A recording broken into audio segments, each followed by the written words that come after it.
ಕಿಚ್ಚ ಸುದೀಪ್ ಇವ್ರ upcoming movie ಲೈನಪ್ಸು ತುಂಬ ಚೆನ್ನಾಗಿದೆ. ಇವ್ರು ಮುಂದೆ ಇವಾಗ ಏನೊಂದು ಪ್ಲ್ಯಾನಿಂಗ್ ಮಾಡ್ಕೊಂಡಿದ್ದಾರೆ, ಅದು ಅದ್ಭುತವಾಗಿದೆ.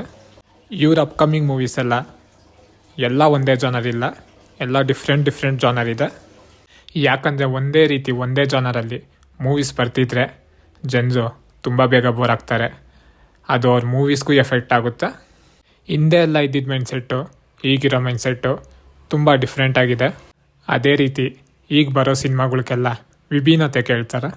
ಆ ನೀಡ್ಸ್ ಎಲ್ಲ ಫಿಲ್ ಮಾಡಬೇಕು ಅಂದರೆ ತುಂಬ ಸ್ಟ್ರಾಂಗಾಗೇ ಇರಬೇಕು ಪ್ಲ್ಯಾನಿಂಗು ಮತ್ತು ಕನ್ಸಿಸ್ಟೆನ್ಸಿ. ಒಂದು ಫಿಲಮ್ಗೂ ಇನ್ನೊಂದು ಫಿಲಮ್ಗೂ ಗ್ಯಾಪು ಯಾವ ರೀತಿ ಇರಬೇಕು ಅಂತ ಅದು ತುಂಬ ಚೆನ್ನಾಗಿ ಪ್ಲ್ಯಾನ್ ಮಾಡ್ಕೊಂಡಿದ್ದಾರೆ. ಈಗ ಎಕ್ಸಾಂಪಲ್ಲು, ಒಬ್ಬ ಹೀರೋ ತುಂಬ ಮೂವೀಸಲ್ಲಿ ವರ್ಕ್ ಮಾಡ್ತಾರೆ. ಒಬ್ಬೇ ಹೀರೋ 2 ಮೂವೀಸು ಒಂದೇ ಸತಿ ರಿಲೀಸ್ ಆಗೋದಕ್ಕೆ ರೆಡಿ ಆಗುತ್ತೆ.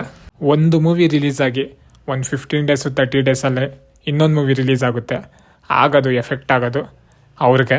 ಈ ಹಿಂದೆ ರಿಲೀಸ್ ಆಗಿದ್ದ ಮೂವಿ ಚೆನ್ನಾಗಿದ್ರೂ ಈ ಹೊಸ ಮೂವಿ ರಿಲೀಸ್ ಆಗೋದ್ರಿಂದ ಆ ಮೂವಿ ಡೌನ್ ಆಗುತ್ತೆ, ಡೇಟಿಂದ ಆಚೆ ಹೋಗುತ್ತೆ. ಅದಕ್ಕೆ ನಾನು ಹೇಳಿದ್ದು ಪ್ಲ್ಯಾನಿಂಗು ತುಂಬಾ ಇಂಪಾರ್ಟೆಂಟ್ ಅಂತ. ಎಷ್ಟೇ ಹೈ ಬಜೆಟ್ಟು ಒಳ್ಳೆ ಮೂವಿ ತೆಗೆದ್ರೂ ಪ್ಲ್ಯಾನಿಂಗ್ ಇಲ್ಲ ಅಂದರೆ ಅದು ವರ್ಕ್ ಆಗಲ್ಲ. ವರ್ಷಕ್ಕೊಂದು ಮೂವಿ ರಿಲೀಸ್ ಆಯಿತು ಅಂದರೆ ಫ್ಯಾನ್ಸು ಡಿಸಪಾಯಿಂಟ್ ಆಗೋದು ಕಾಮನ್ನು. ಆದರೂ ಸುದೀಪ್ ಅವರು ಫ್ಯಾನ್ಸ್ನ ಆ ರೀತಿ ಡಿಸಪಾಯಿಂಟ್ ಆಗೋಕ್ಕೆ ಬಿಡಲ್ಲ. ಸುದೀಪ್ ಅವರು ಅವ್ರನ್ನೇ ಬೇರೆ ರೀತಿ ಇನ್ವಾಲ್ವ್ ಮಾಡ್ಕೊಂಡಿದ್ದಾರೆ.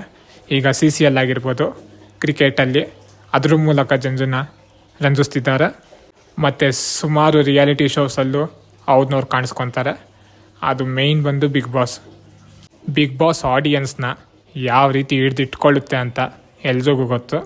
ಬಿಗ್ ಬಾಸ್ ಮುಗಿದು 1 ತಿಂಗಳಾದರೂ ಜನರು ಅದ್ರ ಗುಂಗಲ್ಲೇ ಇರ್ತಾರೆ. ಆ ಕೆಪಾಸಿಟಿ ಬಿಗ್ ಬಾಸ್ಗಿದೆ. ಇಷ್ಟೆಲ್ಲ ಆ್ಯಕ್ಟಿವ್ ಇರೋ ಸುದೀಪ್ ಅವರು ಮಾರ್ಕ್ ಆದಮೇಲೆ ಇನ್ನೂ ಯಾವ ಫಿಲಮೂ ರಿಲೀಸ್ ಆಗಿಲ್ಲ. ಯೂತ್ ಲಿಸ್ಟಲ್ಲಿ ಮುಂದಿರೋ ಸಿನಿಮಾ ಬಿಲ್ಲಾರಂಗ ಭಾಷ್ಯ. ಇದು ತುಂಬಾ ಹೈ ಬಜೆಟ್ ಮೂವಿ. ಇದನ್ನು ಡೈರೆಕ್ಟ್ ಮಾಡ್ತಿರೋದು ಅನೂಪ್ ಭಂಡಾರಿ ಅವರು.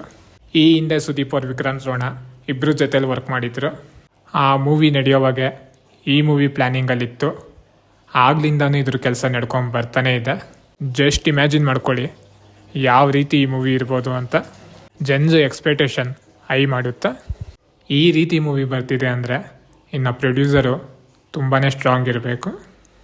ಜೈ ಹನುಮನ್ ಪ್ರೊಡ್ಯೂಸ್ ಮಾಡ್ತಿರೋ ಪ್ರೊಡ್ಯೂಸರೇ ಈ ಮೂವಿಗೂ ಪ್ರೊಡ್ಯೂಸ್ ಮಾಡ್ತಿದ್ದಾರೆ.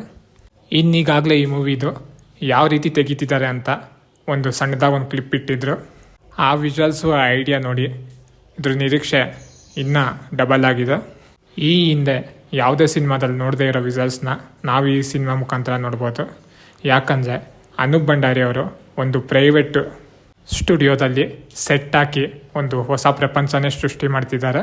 ಇವ್ರು ಸೃಷ್ಟಿ ಮಾಡೋಕೊಳ್ತಿರೋ ಪ್ರಪಂಚ ಯಾವ ರೀತಿ ಇರುತ್ತೆ ಅಂತ ಕಾದು ನೋಡೋಣ. ಇದಾದಮೇಲೆ ಸುದೀಪ್ ಅವ್ರು ಮತ್ತೊಂದು ಸಿನಿಮಾ ಕ್ಯಾಮಿಯೋ ಆಗಿ ವರ್ಕ್ ಮಾಡ್ತಿದ್ದಾರೆ. ಒಂದು ಗೆಸ್ಟ್ ರೋಲ್ ಅಂತಲೇ ಹೇಳ್ಬೋದು. ಇದು ಕೂಡ most expected high budget movie. ಇದ್ರ ಕಾಂಬಿನೇಷನ್ನೇ ತುಂಬ ನಿರೀಕ್ಷೆ ಹುಟ್ಟಾಕುತ್ತೆ. ಧ್ರುವ ಸರ್ಜಾ, ಜೋಗಿ ಪ್ರೇಮ್ ಮತ್ತು KVN ಪ್ರೊಡಕ್ಷನ್ ಈ 3 ಜನ ಒಟ್ಟಾಗಿ ಮಾಡ್ತಿರೋ ಸಿನಿಮಾನೇ KD. ಜೋಗಿ ಪ್ರೇಮ್ ಅವರು ಈ ನಡುವೆ ಸ್ವಲ್ಪ ಡಿಸಪಾಯಿಂಟ್ ಮಾಡಿದ್ರು ಅವ್ರ ಕೇಪಬಿಲಿಟಿ ಯಾವ ರೀತಿ ಇದೆ ಅಂತ ಎಲ್ರಿಗೂ ಗೊತ್ತು.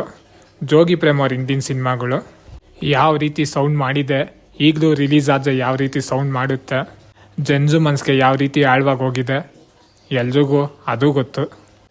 ಜೋಗಿ ಪ್ರೇಮ್ ಅವ್ರ ಇನ್ನೊಂದು ಮೇನ್ ಸ್ಟ್ರೆಂತ್ ಏನಂದರೆ ಅವ್ರು ಮಾಡೋ ಪ್ರಮೋಷನ್ಸು ಜನರಿಗೆ ಎಕ್ಸ್ಪೆಕ್ಟೇಷನ್ ಹುಟ್ಟಾಕೋ ರೀತಿ, ಅದು ಯಾವ ರೀತಿ ಇರುತ್ತೆ ಅಂತ ನಾವೆಲ್ಲ ನೋಡಿದ್ದೀವಿ. ಈ ಮೂವಿ ಇನ್ನೂ ಸ್ಪೆಷಲ್ ಯಾಕಾಗುತ್ತೆ ಅಂದರೆ ಈ ಮೂವಿ ಕ್ಯಾಸ್ಟಿಂಗು ತುಂಬ ದೊಡ್ಡ ಮಟ್ಟದಲ್ಲಿದೆ.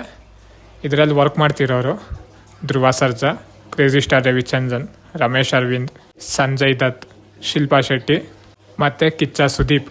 ಮತ್ತು ಇನ್ನೊಂದು ವಿಷಯ ಏನಂದರೆ ಈ ಮೂವಿಲಿ ಶಿವಣ್ಣ ಅವ್ರ ಹೆಸರು ಕೇಳಿಬರ್ತಿದೆ.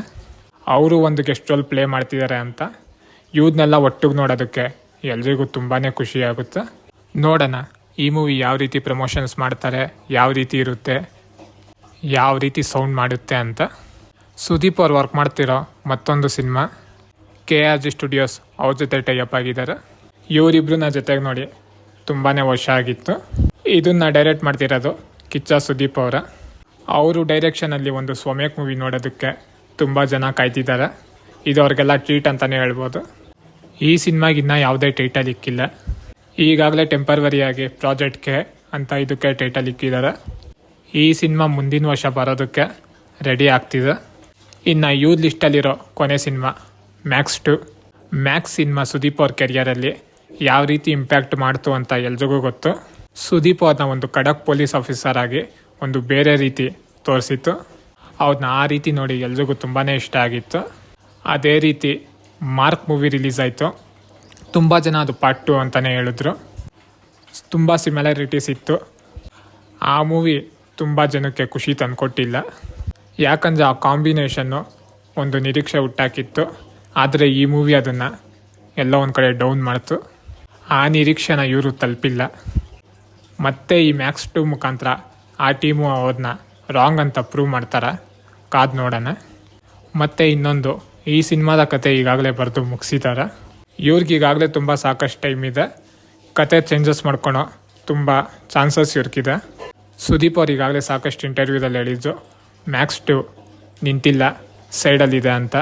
ಈಗ ನಾವೆಲ್ಲ ನೋಡಿದರೆ ಬಿಲ್ಲಾರಂಗ ಭಾಷಾ, ವಿಕ್ರಾಂತ್ ರೋಣ ಆಗಲೇ ಪ್ಲ್ಯಾನ್ ಇತ್ತು, ಈಗ ರಿಲೀಸ್ ಆಗ್ತಿದೆ. ಅಂದರೆ ಶೂಟಿಂಗ್ ನಡೀತಿದೆ. ಅದೇ ರೀತಿ ಈ ಮೂವಿನೂ ಬರ್ತಿದೆ. ಇವ್ರ ಮೂವಿ ಲಿಸ್ಟ್ ನೋಡಿ ನಂಗೆ ತುಂಬಾ ಖುಷಿ ಕೊಡ್ತು. ಯಾಕಂದರೆ ಎಲ್ಲ ಒಂದಕ್ಕಿಂತ ಒಂದು ವಿಭಿನ್ನವಾಗಿದೆ ಮತ್ತು ಮೋಸ್ಟ್ ಎಕ್ಸ್ಪೆಕ್ಟೆಡ್ ಮೂವೀಸು. ನೀವು ಇದರಲ್ಲಿ ಯಾವ ಮೂವಿಗೆ ತುಂಬ ಕುತೂಹಲದಿಂದ ಕಾಯ್ತಿದ್ದೀರಾ ಕಮೆಂಟ್ ಮಾಡಿ ತಿಳಿಸಿ. ಮತ್ತು ಇದೇ ರೀತಿ ಒಳ್ಳೊಳ್ಳೆ ಅಪ್ಡೇಟ್ಸು ನಾನು ನಿಮ್ಗೆ ತಿಳಿಸ್ಕೊಡ್ತೀನಿ. ಚಾನಲ್ ಸಬ್ಸ್ಕ್ರೈಬ್ ಮಾಡೋದು ಮರಿಬೇಡಿ. ಯಾಕಂದರೆ ಲೈಕ್ಸು ಕಮೆಂಟ್ಸು ಆ ನಂಬರ್ಸು ನಮಗೆ ಇನ್ನೂ ಒಳ್ಳೊಳ್ಳೆ ವೀಡಿಯೋ ಮಾಡೋದಕ್ಕೆ ಒಂದು ಮೋಟಿವೇಶನ್ನು ಕೊಡುತ್ತೆ. ನೀವು ಸಬ್ಸ್ಕ್ರೈಬ್ ಆದರೆ ನಾನು ಮಾಡ್ತಿರೋ ವೀಡಿಯೋ ನಿಮ್ಗೆ ಇಷ್ಟ ಆಗ್ತಿದೆ ಅಂತ ನನಗೆ ತಿಳಿದು ಬರುತ್ತೆ. ಮತ್ತು ಸಬ್ಸ್ಕ್ರೈಬ್ ಆಗಿ ನಿಮಗೆ ಯಾವುದ್ರ ಬಗ್ಗೆ ವೀಡಿಯೋ ಬೇಕು ಅಂತ ಕಮೆಂಟಲ್ಲಿ ತಿಳಿಸಿ. ನಾನು ಆ ವೀಡಿಯೋ ಮಾಡ್ತೀನಿ. Thank you.